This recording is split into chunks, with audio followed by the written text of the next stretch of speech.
Health tips for every day, for everyone. From Dr. Mims. Hello Simon. Doctor മിംസോ? Doctor എന്ത് പറ്റി? Car കേടായോ? ഓ അതെ, ചെറിയൊരു പ്രശ്നം. ഒന്ന് നോക്കൂ. സൈമൺ ഇതുവരെ പുകവലി നിർത്തിയിട്ടില്ല അല്ലേ?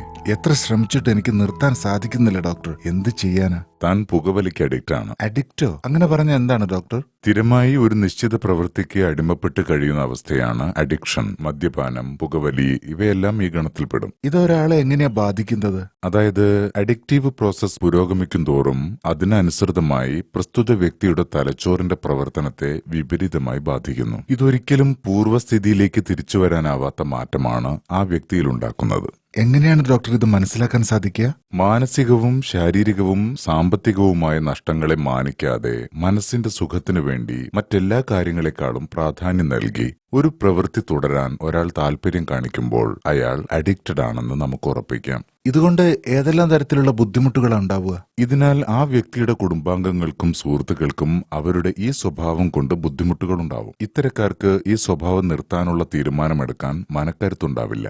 അഡിക്ഷൻ എളുപ്പത്തിൽ മാറ്റാൻ പ്രയാസമാണ്. ഇതിന് വല്ല ചികിത്സയുണ്ടോ ഡോക്ടർ? ഇത്തരം പ്രവണതകൾക്ക് കാരണമാവുന്ന ചുറ്റുപാടുകളിൽ നിന്ന് വിട്ടുനിൽക്കുക എന്നതാണ് പ്രതിവിധി. പിന്നെ അഡിക്റ്റഡ് ആയ വ്യക്തി പ്രകടിപ്പിക്കുന്ന സ്വഭാവത്തിന്റെ അടിസ്ഥാനത്തിലാണ് ചികിത്സ നിർണ്ണയിക്കുക. ഇതോടൊപ്പം തന്നെ അയാളുടെ കുടുംബത്തിന്റെ പൂർണ്ണ പിന്തുണയും ആവശ്യമാണ്. എന്തായാലും വളരെ ഉപകാരം ഡോക്ടർ മിംസ്. ഞാൻ തീർച്ചയായും ഉടനെ ഒരു ഡോക്ടറെ പോയി കാണും. പിന്നെ ഒരു കാര്യം പ്രത്യേകം ശ്രദ്ധിക്കുക. അഡിക്ഷൻ എന്നത് ഒരു ശീലമല്ല, അതൊരു ഡിസോർഡർ ആണ്. അതിനാൽ കൃത്യമായ ചികിത്സയോടൊപ്പം മനക്കരുത്തും ആവശ്യമാണ്.